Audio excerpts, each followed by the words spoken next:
They were called monsters, outcasts, tainted by blood. And yet, when the doors of power closed, they were already inside. What if I told you that the medieval executioner, the man with the axe, the one feared by all, was part of an elite circle that no one dared to question? That behind every public beheading was a secret handshake? Welcome to the untold world of medieval executioners, not just tools of punishment, but men who controlled justice, politics, and even legacy itself. But how did the most hated men in Europe become the richest? And what secrets did they take to their graves? Let's find out. In medieval Europe, the executioner was more than just a man with an axe. He was a paradox, feared yet needed, rejected yet powerful. But his life wasn't chosen. It was inherited. Because once blood touched your hands, society said it never washed off. And so, a hidden bloodline began. Executioners came from executioners. They married only within their caste. Children grew up watching their fathers swing the axe and were trained to do the same by 12. They weren't just skilled, they were perfected. But here's the twist. While the public saw them as cursed, nobles saw opportunity. Kings didn't want rebels, they wanted results. In cities like Nuremberg, Paris, and Prague, executioners had keys to their own quarters inside city halls. They were given contracts, paid per death, and in some cases per limb. And yes, records show they were allowed to keep the clothes and possessions of the executed, including rings, belts, and even teeth. Some even sold the fat of the executed to apothecaries. Yes, human fat as a cure for pain. It was called mummy fat, and it sold better than wine. But why didn't the people revolt? Because the executioners had one more secret. They healed. That's right, they were doctors too. You see, no respectable doctor would touch a criminal. But the executioner could. And he learned fast. Broken bones, he'd seen hundreds. Knife wounds, he'd made them. Herbal knowledge, essential, because if a criminal didn't die fast enough, the crowd grew restless. By the 14th century, executioners were known as the best emergency surgeons in some towns. And their patients? The same people who spat at them in the streets. Tell me who's really in control. The deeper you go into medieval Europe, the more one thing becomes clear. Executioners weren't freelancers, they were organized. By the 13th century, across Germany, France, and parts of Italy, executioners formed tight-knit, secretive guilds. These weren't official by royal decree, they were survival mechanisms. You see, no priest would bless them. No baker would sell to them. They had to rely only on each other. So they created a hidden society with rules, rituals, and even initiation rites. In Nuremberg, new executioners were said to spend their first night sleeping in a grave, open-eyed, with a candle made from human tallow. If they flinched, they were rejected. If they endured, they were accepted and marked with a red ring, a symbol of silent loyalty. Want a haunting fact? Executioners in some cities wore disguises in public. Not masks, but clothes of nobility. Because no one dared to question a man whose family controlled death. In Prague, the famous executioner Jan Meidlar was said to dress in velvet, wear gloves of gold thread, and host private dinners for judges. He wasn't just part of the system. He was the system, and he wasn't alone. Records show that in some cities, executioners owned the biggest houses in the outskirts. Why? Because everyone was too afraid to live near them. So what did they do with all that space? They turned it into workshops. They forged their own tools. Axes, wheels, hooks. They practiced on pigs and cadavers. And when that wasn't enough, some practiced on themselves. One written account from 1472 describes an apprentice slicing his own leg, just to test a cauterizing tool he designed. The line between pain and power was razor thin. But perhaps the most disturbing part, the guild kept books. journals, drawings, and diagrams, some written in code, others sealed in animal hide. These manuals of death included not just how to kill, but how to kill beautifully. Because in public executions, it wasn't just about punishment. It was about performance. A clean, sharp execution earned cheers. A messy one, boos, stones, or worse, riots. So they trained for it, practiced for it, perfected it. And behind closed doors, they shared secrets of nerve lines, pressure points, and even painless severance techniques. Executioners weren't brutes. They were engineers of suffering. And here's the twist no one expects. Some of their descendants still have those books, and they've never released them. Because maybe, just maybe, some things aren't forgotten. They're preserved. At the heart of every medieval square where stones met blood, there was a moment of silence right before the blade fall. The crowd held its breath. But only one person felt truly alive in that instant: the executioner. But what happened after? Contrary to what you'd think, medieval executioners weren't cold-hearted killers. Many were plagued by visions, insomnia, and violent shakes. Some were known to dig up the bodies of their victims just to check their own accuracy. A mistake meant not just shame, but a black mark that haunted them for life. A journal found in Rothenburg ob der Taube describes one executioner waking every night at exactly 3:17 a.m., the same time he had beheaded a priest accused of heresy. In his notes he wrote, "I hear his last word again and again, mercy. But I gave none." So what did they do with that guilt? They turned to ritual. In certain towns, executioners were required to perform nightly rites, washing their hands with ash and wine, lighting black candles, whispering into the dark, as if to unseen judges. Some even believed that each soul taken had to be sealed, with a coin placed beneath the tongue, not of the victim, but of the executioner himself. Now here's a disturbing twist. Archaeologists, excavating a 14th-century guild house in Bavaria, found a hidden cellar. Inside, rows of glass jars. Each one contained a name, etched into bone slivers. Historians believe they were trophies, or worse, spiritual chains. Why?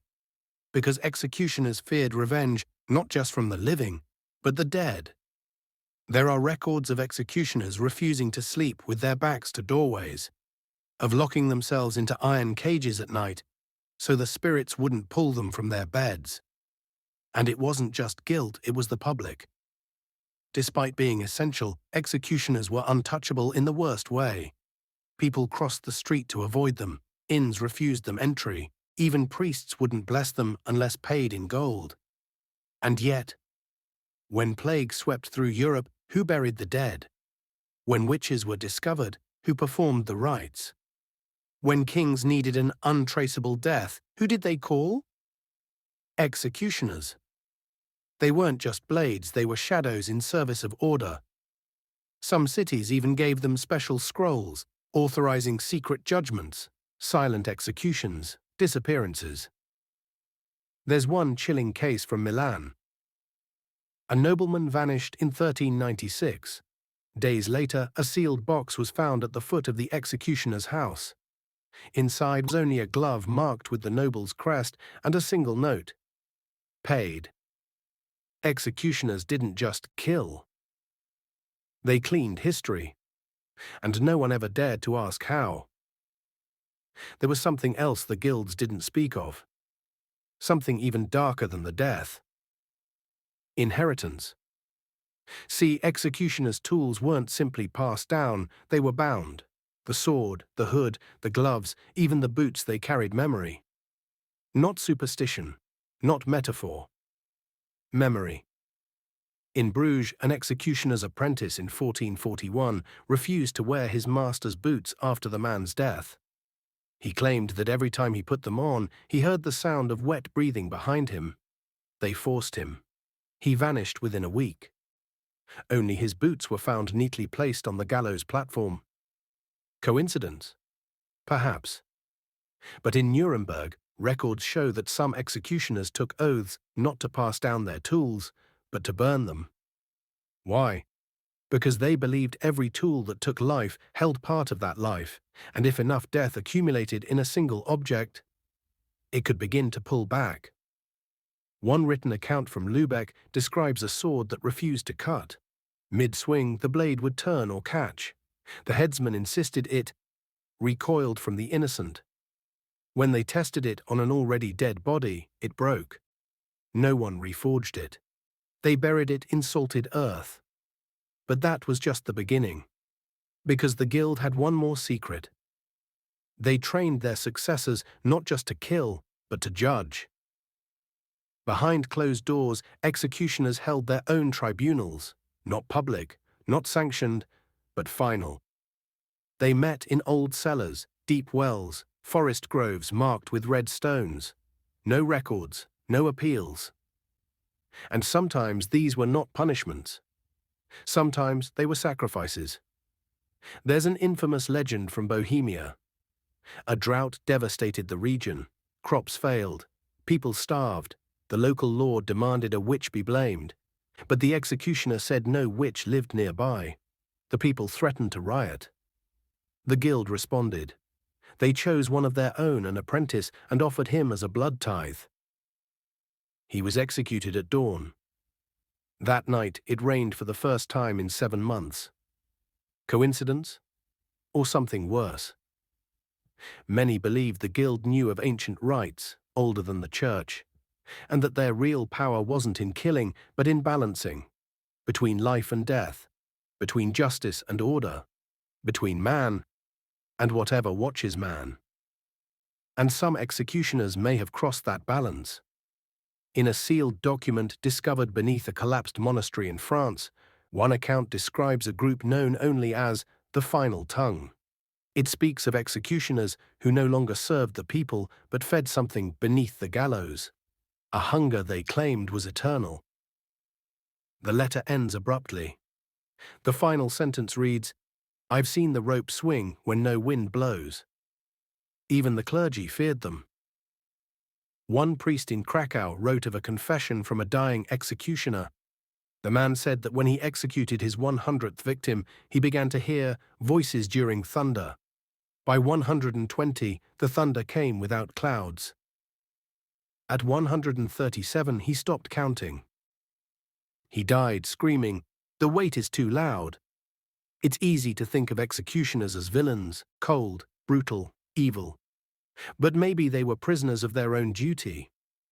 Maybe they didn't fear death, they feared what waited on the other side of the lives they'd taken. Because what happens? When death remembers you.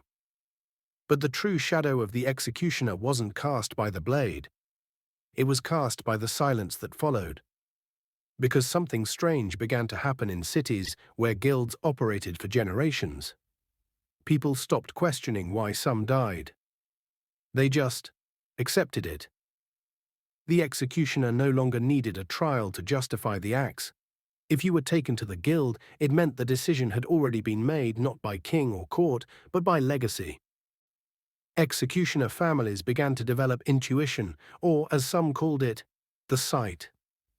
They would touch a condemned prisoner's wrist, feel the pulse, and simply know. One account from Ghent speaks of a woman sentenced for stealing bread. The executioner halted the hanging, turned to the gathered crowd and declared, "This is not her death lies in water." They released her. She drowned 3 years later in a flash flood. No one questioned it. Why would they? The guild had become more than feared. They had become trusted. Because if they bore the weight of death for all, then surely they understood it better than anyone. Or at least that's what they wanted you to believe. But beneath the surface, cracks began to show. In Prague, a series of executioner suicides rattled the city in 1492. 3 men took their lives within months. One left behind a message carved into the gallows. It whispers when no one's on the rope. That same gallows was dismantled and burned. But the whispering didn't stop. Children living near the square claimed to hear someone swinging at night. A traveling friar attempted an exorcism. His hair turned white within hours. He never spoke again. The guild relocated their platform, but wherever they rebuilt, the noise followed. And then came the final heresy. A wandering monk, posing as a vagrant, infiltrated the guild in Zurich. What he found stunned him. He claimed the executioners had kept a book bound in human skin, inked with blood, containing over 800 pages of names, not of the dead, but of those who should die, as if written before the crimes occurred. He stole a single page and vanished. That page resurfaced in 1973, found in the archives of a private collection. It listed names from the 1400s. All confirmed. All executed. All before they were ever convicted. How? Some suggest the guild tapped into something primal. A force older than any church. A balance, not of law but of correction. That when a society tilts too far, executioners emerge as the hand that restores weight. Not justice, not fairness, just balance. But what happens when the hand itself tips? There are stories never written, only whispered of a hidden fifth right, beyond hanging, beheading, burning, and drowning. A rite never publicly performed, known only as the stillness. It required no tools, no ropes, no flame, only a sealed room, a single witness, and a name written backward on a black cloth. Those subjected to it were never seen again. Not dead, not buried, just gone. Entire records erased, families relocated, houses burned, as if the person had never existed. One chronicler, writing under a false name in 1507, said this: "There are some whose deaths must not echo, for their voice calls to that which listens from beneath." Whatever that means. But perhaps the most haunting legacy of the guild isn't the death they brought. It's the silence they left behind. The silence in our histories. The missing pages. The untold accounts. The lingering questions. Why were executioners really feared? Why were they outcasts? Why were they buried outside churchyards? And what did they see? At the moment the blade fell, some say it wasn't fear in the condemned. It was recognition, like looking into the eyes of the one who already knew your name long before the trial. The last known executioner from the medieval guild system was buried anonymously, not because he asked to be, but because no one remembered his name. In the small town of Schwabisch Hall, Germany, a caretaker cleaning a forgotten ossuary in 1891 found a human skull inside a wooden box. On it, carved not with ink, but etched by something sharp, were just 3 words. He watched well. No one knew who it referred to, no records matched, but nearby they found a rusted set of shackles and a faded piece of parchment, so brittle it fell apart at a touch. Only 2 words were still legible. Fifth Rite. Since then, historians, folklorists, and occult researchers have tried to trace the missing parts of the guild's rituals, but what they uncover never quite adds up. Because every time you get close, something pushes back. A lost letter from the 17th century, hidden inside a French monastery wall, described a monk who confessed under duress to performing the stillness. He said afterward he was followed by his own future, that when he looked in the mirror, he saw himself but already dead. That letter ends mid-sentence. The ink stops, the page scorched. Centuries later, modern researchers tried to reconstruct executioner techniques from guild logs. One professor in Vienna noted the precision of their methods so perfect that the bodies showed no pain reaction, as if they died before they were killed. She was later found unresponsive in her office, a phrase scratched into her desk. Heard the rope swing. And still in some towns, locals claim to see figures walk the old routes of executioner guild members. Tall, hooded shapes, carrying nothing, saying nothing, just walking. Always alone, always at twilight.